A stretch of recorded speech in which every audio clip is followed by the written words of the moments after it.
तो दोस्तों स्वागत है आप सबका हमारे यूट्यूब चैनल पर। आई होप आपको हमारी वीडियो अच्छी लग रही होगी और इसे हम और भी ज़्यादा अच्छे से बनाने की कोशिश करेंगे, लेकिन आपका सपोर्ट हमें हमेशा देते रहना। स्टार्ट करते हैं आज की कहानी। आज की कहानी एक बहुत ही ज़्यादा मोटिवेशनल स्टोरी है, जिससे आप अपने आप को मोटिवेट कर सकते हैं। इस कहानी में एक मोची जो बहुत ही ज़्यादा मेहनत करता था, इतनी ज़्यादा मेहनत करने के बाद भी उसकी कामयाबी उसका साथ नहीं दे रही थी। कहने का मतलब, इतना मेहनत करने के बाद जैसा उसे मिलना चाहिए था वैसा उसे उसका हक नहीं मिल पा रहा था। अब एक दिन वह परेशान होकर चला गया और एक मंदिर में पहुंच गया।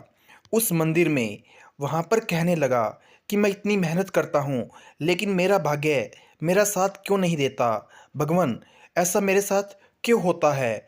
तो वहाँ पर उसे एक आवाज़ सुनाई देती है, कल तुम एक नदी के पास आना, तुम्हें वहाँ पर इसका जवाब मिल जाएगा। अब वह सोचने लग जाता है कि यह आवाज़ किसकी है और उसे पूरी रात नींद नहीं आती। और अगले दिन वह उसी नदी के पास पहुँच जाता है जहाँ पर उसे पहुँचने के लिए कहा जाता है। अब उस नदी के पास पहुँचने के बाद उसे वहाँ पर एक साधु जी दिखाई देते हैं। तो वह साधु जी कहते हैं, कल मैंने ही तुम्हें वो आवाज़ लगाई थी, अब मैं तुम्हें बताता हूँ। वहाँ देखो, इस नदी में दो नावें हैं और इसको चलाने वाले दो ही व्यक्ति हैं। लेकिन पहला व्यक्ति देखो कितनी मेहनत से काम कर रहा है, उसके पास वह नाव है। उस नाव को वह कितनी मेहनत से सही कर रहा है। उसे पता है कि अगर उसे इसे चलाना है तो पहले उसे इस पर मेहनत करनी होगी, तभी वह इसे चला पाएगा। लेकिन दूसरा नाविक देखो, वह बिना किसी संकोच के सिर्फ भाग्य के भरोसे बैठा है। वह इस नाव को सही नहीं कर रहा है, वह सिर्फ यही सोच रहा है कि नाव अपने आप सही हो जाएगी। अभी इतनी बात खत्म की साधु महात्मा जी ने, उसके बाद बहुत तेज आंधी तूफान और बारिश आई। पहली नाव जो बिल्कुल सही थी, जिसकी रिपेयर अच्छे से हुई थी, वह नाव नहीं डूबी। लेकिन दूसरी नाव जो सही नहीं थी, जिस पर नाविक ने कोई काम नहीं किया था, वह डूब गई। इस प्रकार से साधु महात्मा जी ने कहा, तुम भी वही कर रहे हो। तुम्हारी नाव जो तुम खुद चला रहे हो, तो वह तुम्हारे लिए अच्छा ही होगा। तुम उसे अच्छे मेहनत से चलाओ, जैसा कि पहले नाविक ने किया। उसने इसे बहुत अच्छे से चलाया और उस पर जो भी यात्री थे, वह भी आंधी बारिश आने के बाद भी उन पर इसका कोई असर नहीं हुआ। लेकिन दूसरा नाविक, जिसने इस पर कोई मेहनत नहीं की, वह भाग्य के भरोसे बैठा रहा और उस नाव को बिना मरम्मत के चलाता रहा और वह डूब गई।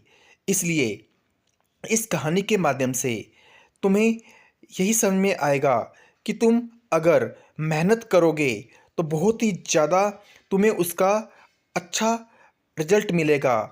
अब यह व्यक्ति उस बात से प्रसन्न होकर अब वापिस अपनी दुकान पर आ गया और उन साधु महात्मा जी के कहने के अनुसार अब और ज़्यादा मेहनत करने लगा। इस बार उसने अपने जूतों की क्वालिटी में बहुत ही ज़्यादा इम्प्रूव किया और उसकी गुणवत्ता को मेंटेन किया। उसके बाद वह उसे अच्छे दाम पर बेचने लगा और उसकी हार्ड वर्क इतनी ज़्यादा उसने कर दी जो कोई सोच भी नहीं सकता। अब उन साधु महात्मा जी की बात को ध्यान में रखते हुए उसने लगातार हार्ड वर्क किया और अब वह बहुत ही ज़्यादा प्रसिद्ध जूतों का व्यापारी बन गया। और अब वह इस बात से खुश हो गया, क्योंकि सही कहा गया है, अगर कोई भी कार्य जितनी मेहनत से किया जाएगा उसका रिजल्ट आपको बहुत ही अच्छा मिलेगा। लेकिन अगर आप भाग्य के भरोसे बैठ जाओगे कि भाग्य में जो लिखा है वही हमारे साथ होना है, तो हमें कुछ नहीं मिलने वाला। एक्चुअली में हम अपने भाग्य को अपने मेहनत के दम पर बदल सकते हैं। लेकिन कई लोग क्या करते हैं, वह सोच लेते हैं कि भाग्य में जो लिखा है वही होना है, तो क्यों मेहनत की जाए। लेकिन एक्चुअली में हम मेहनत करें तो हमारा भाग्य बदला जा सकता है। इसे बदलना हमारे ऊपर ही निर्भर करता है। इसलिए दोस्तों, हमेशा हार्ड वर्क कीजिए, चाहे वह किसी भी काम का हो। आपको अच्छा काम करना है, कोई भी फील्ड में जाएँ। धन्यवाद।